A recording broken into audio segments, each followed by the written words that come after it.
Oke, balik lagi di channel gua Ruri Pes Jakarta.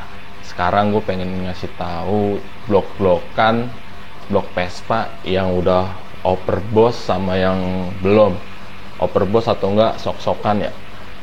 Jadi nanti gue bakal lebih jelasin secara detail dan sederhana buat referensi temen-temen kalau nanti dapet blok yang sekiranya udah OB atau belum. Kayak gimana sih videonya?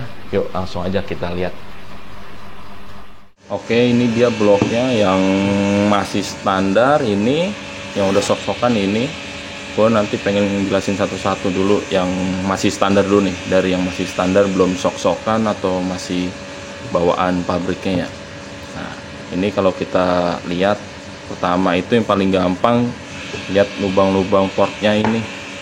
Portnya ini dia bentuknya itu kayak kotak, cuman nggak full kotak ya, nggak full persegi, cuman di ujungnya itu masih landai, itu kelihatan jelas ya.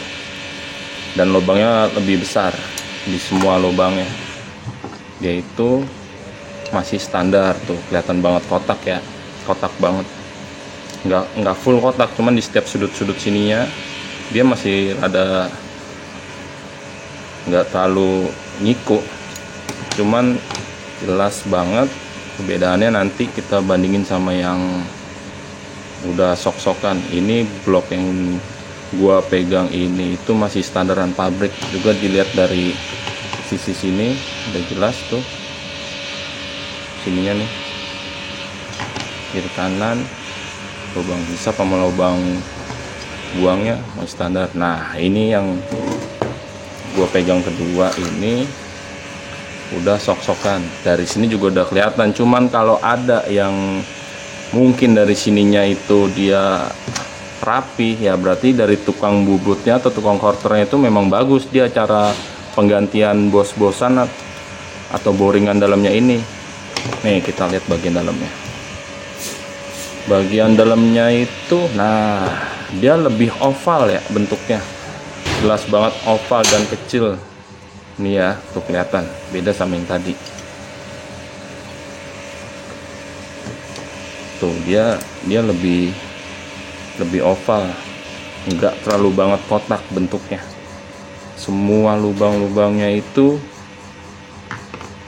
sama, hampir oval bulat-bulat gitu, enggak persegi. Ini gua kasih lihatin juga yang,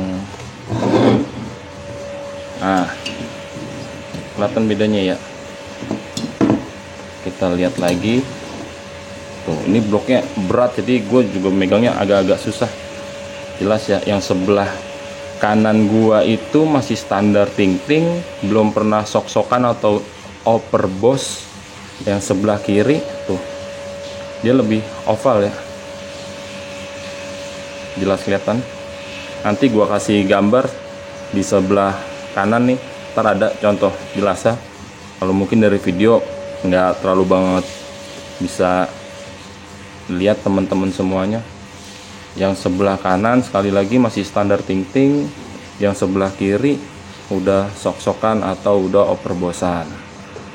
Oke, semoga penjelasan gua kali ini bermanfaat tentang perbedaan blok Vespa yang udah sok-sokan atau overbossan sama yang masih standar. Semoga teman-teman semuanya bisa paham dan bisa tahu nanti suatu saat dapat motor atau dapat blok itu udah sok-sokan atau belum. Mungkin di video ini bisa jadi referensi juga ya, bisa di save juga atau di share ke teman-teman yang membutuhkan informasi kayak gini. Kurang lebihnya gitu aja. Sekali lagi buat teman-teman yang belum subscribe channel ini, silahkan di subscribe biar channel ini semakin berkembang dan makin maju, serta semangat ngasih konten-konten tentang Vespa yang lebih banyak dan bermanfaat. Sekian gitu aja dari gua, salam Pes Jakarta.